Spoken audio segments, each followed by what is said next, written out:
हम कंट्रोल कर रहे हैं अपनी आक्रामकता में, नहीं तो लाठी लेके हमको तो लगता है कि कभी कभी कहे कि अरे विधायक की संसदी छोड़ो, लाट लो और इनको बजाओ। पहले इतना छेचेंगे तुम लोग को, इतना छेचेंगे कहीं भाग नहीं पाओगे।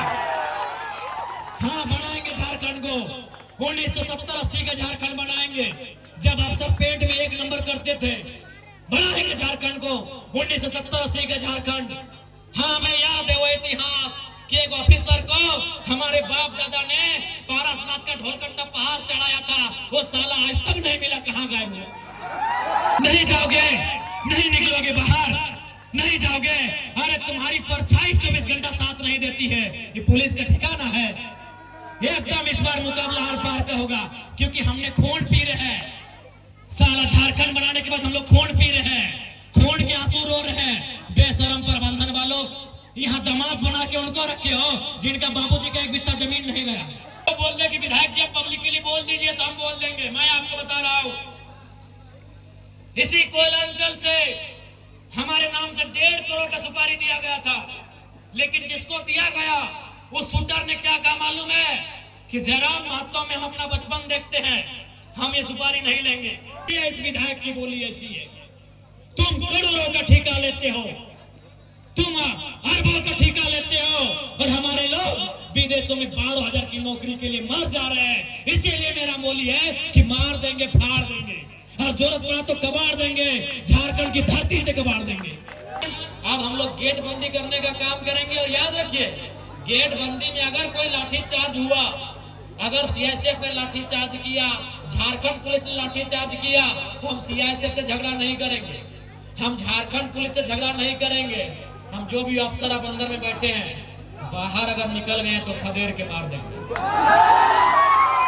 और आपको भी कह दें, बिल्कुल अगर हम लोग धरना में बैठे, यदि गेट जाम हुआ, यदि तालाबंदी हुआ और सीआईएसएफ ने अगर लाठीचार्ज किया, यदि झारखंड पुलिस ने लाठीचार्ज किया, तो हम उनसे पंगा नहीं लेंगे। उसकी लाठी में जितना जोर है वो चलाएं। अगर हमारे शरीर में सहने की क्षमता है तो सहेंगे, लेकिन एक भी अफसर अगर गेट से बाहर निकल गया तो गाड़ देंगे। ये भी हम लोग को परम नहीं। एक भी अफसर बाहर निकल गया, एक भी अफसर अगर बाहर में मिल गया, तो उसके साथ वही सलूक करेंगे जो सलूक हमारे साथ किया जाएगा। क्या आपकी भुजाओं में ताकत रही कि नहीं रही? मेरे झारखंड के लोगों, आपके बाजुओं में वो ताकत है या नहीं है?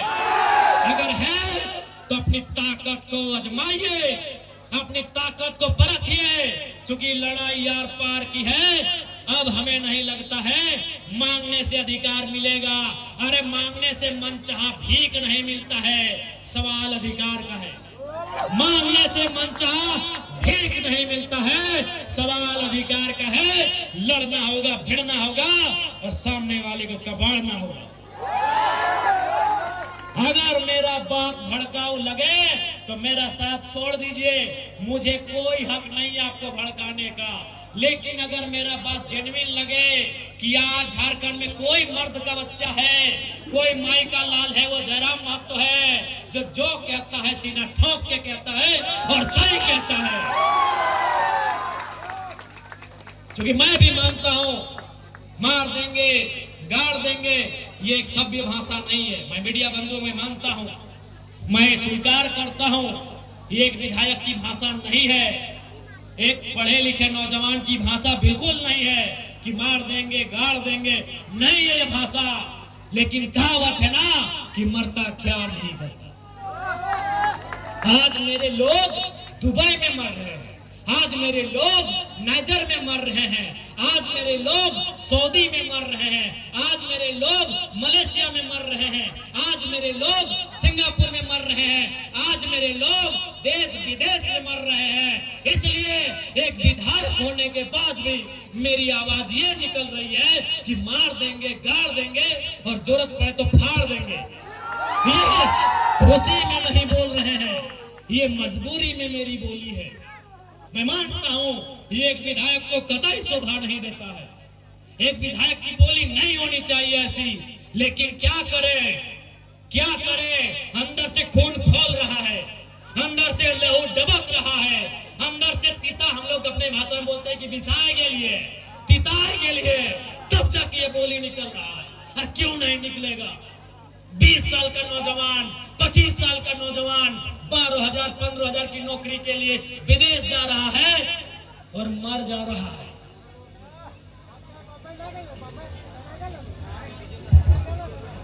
मर जा रहा है। 25 साल का नौजवान, जो 50 लड़के मरे विदेशों में और परदेशों में पिछले 9 महीना में, जो 50 भाई मर गए, उनकी उम्र 22 साल से 35 साल के बीच है। किसी का 4 महीना का बच्चा है। अरे कोई तो ऐसा है कि 4 महीना पहले शादी हुआ, एक भी बच्चा नहीं है, वो बेचारा विदेश में मर गया। इसलिए इस विधायक की बोली ऐसी है।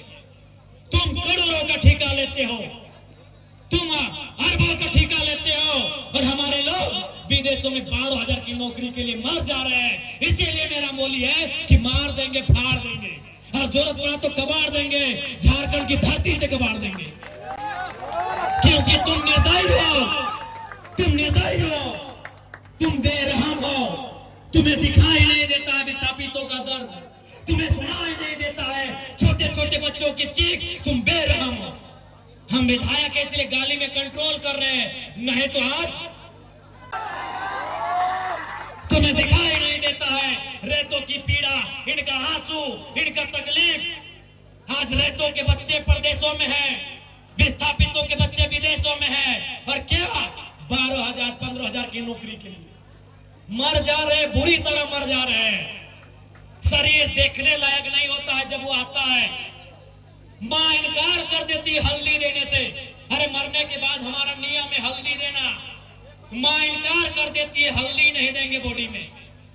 पत्नी देख नहीं पाती है शरीर को। इसलिए सुन लो डीवीसी वालों, इस बार अगर धोखाधड़ी हुआ तो भाड़ में जाए विधायकी। हम याद करेंगे उस इतिहास को, हम बनाएंगे वही माहौल। तुमको जो कबाड़ना है कबाड़ो, हम वो माहौल फिर बनाएंगे। 70 वाला माहौल बनाएंगे, 80 वाला माहौल बनाएंगे, बिल्कुल बनाएंगे। हमारे लोग दुख से मर रहे हैं विदेशों में, और तुम यहाँ करोड़ों का ठेका लेते हो। बेशर्मी की हद कर दी है। तुम बेरहम हो, निर्दयी हो, तुम क्रूर हो, तुम अहंकारी हो। जिन्होंने जमीन दिया आज वे नौकरी नहीं करेंगे, नौकरी को बेच रहे हो, दलाली कर रहे हो। इसलिए हम बनाएंगे झारखंड को 1970-80 के दौर वाला, जब अफसर लोग पैंट में 1 नंबर करता था। हम बनाएंगे उस दौर को। हाँ, तुम्हारे सामना करेंगे, हाँ मारेंगे तुम लोग को। लट से मारना होगा लट से मारेंगे, मुक्का से मारना होगा मुक्के से मारेंगे। क्योंकि तुम लातों की भूतों बातों से नहीं मान रहे हो। तुम याद करो बेशर्मो 1991 की वार्ता को, याद करो डीवीसी के बेशर्मो, बेरहमो, याद करो 1991 की वार्ता को। क्या हुई थी वार्ता? बेरहम लोगों, तुमने नहीं माना वार्ता को। हम ठेका लिए राजा हरिश्चंद्र मरने का, हमने ठेका लिया है, पटक के मारेंगे, एकदम मारेंगे। तुम्हारे बच्चे हमारे बच्चे क्या हैं? भिखमंगे। तुम्हारी बीबी अच्छी साड़ी पहनेगी, तुम्हारे बच्चे महंगे स्कूलों में जाएंगे, हर साल हम भीख मांगेंगे। तुम गद्दार हो, तुम बेरहम हो, तुम घमंडी हो। तुमने नहीं माना है 1991 की वार्ता को, जो विनोद बाबू के नेतृत्व में हुआ था। तुमने नहीं माना है उस वार्ता को जो रेतों के नेतृत्व में हुआ था। आज 35 साल बीत गए, आज 35 साल बीतने को है उस वार्ता को। इसलिए अब हम भी राजा हरिश्चंद्र बनने का जिम्मा नहीं लिए हैं, हम भी बुद्ध बनने का ठेका नहीं लिए हैं। हम चंडाल बनना होगा, चंडाल बनेंगे और आपको इस पर सबक सिखाएंगे। देखते हैं कौन डीसी कितनी देर मदद करता है, देखते हैं कौन एसपी आपकी मदद करता है, अरे देखते हैं कौन थानेदार मदद करता है। नहीं जाओगे, नहीं निकलोगे बाहर, नहीं जाओगे। अरे तुम्हारी परछाई 24 घंटा साथ नहीं देती है। ये पुलिस का ठिकाना है? एकदम इस बार मुकाबला आर पार का होगा, क्योंकि हमने खून पी रहे हैं। साला झारखंड बनाने के बाद हम लोग खून पी रहे हैं, खून के आंसू रो रहे हैं। बेशरम प्रबंधन वालों, यहाँ दामाद बना के उनको रखे हो जिनका बाबूजी का 1 बित्ता जमीन नहीं गया। यहाँ दामाद उनको बना के रखे हो जिनका बाप का 1 बित्ता जमीन नहीं गया है। जिनका जमीन गया, जिनका घर गया, जिनका परिवार उजड़ा, वह भीख मांगेंगे। इसलिए भीख नहीं मांगेंगे, अब अपना निवाला छीन के लेंगे, जरूरत पड़े तो गर्दनवा अपने हलक के नीचे से छीन के निकालेंगे। और साफ ये हुक्कार है, साफ ये प्रबंधन को मेरा हुक्कार है और झारखंडी को भी ललकार है कि आओ सामने, जो प्रबंधन अनाकारी करता है उठाओ लटर बजा दो घर के। हाँ कैसे नहीं मिलेगा? अरे तुम क्या सोचते हो झारखंड फ्री में मिला? जब झारखंड ऐसे नहीं मिला तो नौकरी ऐसे मिलेगा? मिलेगा ऐसे? झारखंड ऐसे मिला? कितने लोग मरे? अरे दुनिया छोड़ो, यहाँ बताओ कितने लोग मरे हैं? अरे बोकारो जिला में बताओ ना, नाम गिनाएंगे तो सुबह से शाम हो जाएगा। एक जिला में, एक जिला में सुबह से शाम हो जाएगा, इतने लोग मरे हैं झारखंड बनाने में। क्या लगता है ये बेईमान बेशरम लोग फ्री में नौकरी देंगे, बिना संघर्ष के देंगे? इसलिए और एक बात जान लो, आप भी जानते हैं सबसे ज्यादा संकट में कोई है तो जयराम महतो है, लेकिन उसके बावजूद वो अपनी जान हथेली में रख के आपके बीच आता है, ताकि मैं भी मानता हूं अगर आज हम लोग नहीं जागे तो हमारे पास एक इंच जमीन नहीं बचेगा, हम दर बदर की ठोकरें खाएंगे, हम बेघर हो जाएंगे। इसलिए तुम्हें इसलिए लड़ना है कि बाल बच्चों का भविष्य सुरक्षित हो सके। आपको क्या लगता है ये चर्चा नहीं करते हैं? ये चर्चा नहीं करते हैं कि जयराम महतो को रास्ते से हटा दिया जाए? मैं ये खुलासा कर रहा हूं और ये खुलासा मैं जिस दिन वो शूटर अगर वो बोल दे कि विधायक जी पब्लिकली बोल दीजिए तो हम बोल देंगे। मैं आपको बता रहा हूं, इसी कोयला अंचल से हमारे नाम से 1.5 करोड़ का सुपारी दिया गया था, लेकिन जिसको दिया गया उस शूटर ने क्या कहा मालूम है? कि जयराम महतो में हम अपना बचपन देखते हैं, हम ये सुपारी नहीं लेंगे। उसने अपने लोगों को मेरे पास भेजा और बोले कि जाकर उनको अलर्ट कर दीजिए, हम लोग सुपारी रिटर्न कर रहे हैं, लेकिन कोई दूसरा ले लेगा तो फिर हम लोग गारंटी नहीं लेंगे। उनको बोलिए वो सुरक्षित रहे, लेकिन हम उनका नाम और सारी चीजों को क्लियर इसलिए नहीं करेंगे क्योंकि एक प्रोटोकॉल होता है। अगर वो शख्स बोल दे कि अब पब्लिक के लिए प्रेस में आके बोल दीजिए, हम उस दिन बोलने में हमको डर नहीं लगेगा। 1.5 करोड़ का सुपारी सिर्फ इसलिए गया था कि ये सब पे बात करता है, ये कंपनी पे बात करता है, कोयला पे बात करता है, ये करप्शन पे बात करता है। ये आपको मैं एक सच्चाई अपनी बता रहा हूं, लेकिन उसने लेने से इनकार कर दिया कि जयराम महतो में हम अपना बचपन देखते हैं। वो आज भी मिट्टी से निकलकर बाहर आया है, तो इनको ये आपको क्या लगता है कि इनको हमारे शब्दों से, हमारे विचारों से, हमारी आवाज से इनके पेंट गिली नहीं हो रही है? ये तैयारी कर रहे हैं, ये इस बात की तैयारी कर रहे हैं कि शक्तिनाथ महतो की तर्ज पर इसे हटा दिया जाए, ये इस बात की तैयारी कर रहे हैं कि हमें ठिकाने लगा दिया जाए। लेकिन मुझे पूरा विश्वास है कि अगर इस बार झारखंड की जमीन से लहू बहा तो इस बार इतना ही कहेंगे झारखंड के लोगों, चाहे लहू किसी का बहे, इस बार चिता मत जलाना, उस चिते को रख देना, उस चिते को छोड़ देना। अगर जलाना हो तो ऐसे बेरहम बेईमान पदाधिकारियों का हौसला जलाना जहां तुम्हारा अधिकार, जहां तुम्हारा हक आज भी वंचित है। ज्यादा समय नहीं लेंगे, जयराम महतो विस्थापन की लड़ाई लड़ने तैयार है, चाहे सड़क हो या सदन हो। आपने देखा होगा, सबसे पहले मैं माननीय मुख्यमंत्री और दीपक बिरुवा जी को धन्यवाद दूंगा कि आज एक बुलंद आवाज विधानसभा में उठने के बाद उन्होंने विस्थापन आयोग का गठन तो किया, लेकिन उसका अध्यक्ष और समिति का विस्तार कब होगा यह मुख्यमंत्री जी को तय करना होगा, जल्द करना होगा। बिल्कुल ये आपकी ताकत थी, आपके वोट की ताकत थी कि आज जयराम महतो जब सदन में खड़ा होता है, लोग थरथराते हैं कि इस बार ये कौन सा सवाल पूछेगा। लोग थरथराते हैं कि इस बार कौन सा सवाल पूछेगा। और अंत में इतना ही कहेंगे, कोयलांचल के विस्थापित रैयतों, मेरे भाइयों मेरी बहनों, लड़ाई हर एक तरीके से लड़नी होगी। आपको लड़ना भी है, आपको पढ़ना भी है और जानकारी भी रखना है।